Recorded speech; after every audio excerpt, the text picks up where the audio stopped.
Hey guys, and welcome to the MPC movement screen. This is the active straight leg raise, which is the first test to be done in the movement screen. What this test tests for, it's not just a hamstring range of motion test. Most people think that's what it's identifying.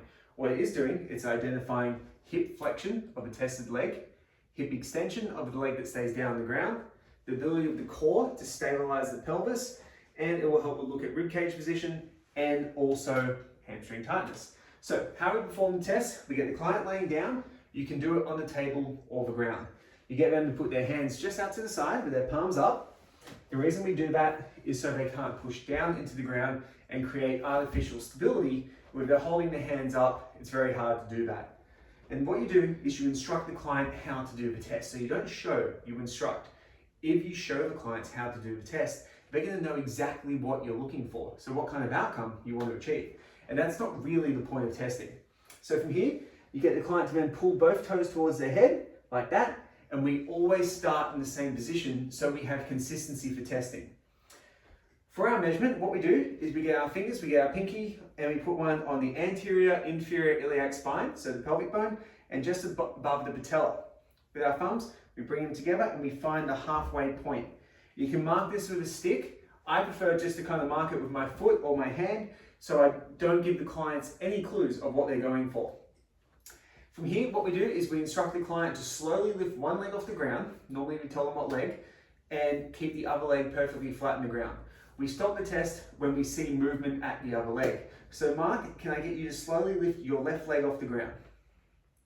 So we watch their leg, and what we do is we stop the test when we see rotation of the other leg. So Mark's only getting to here, that's his score. So I'm going to hold his leg. So for our markers for this test, the halfway point at the femur is kind of like our gold score. So if we get past that, we get a score of 3. A score of 3 is basically the movement is perfect, they're good to go.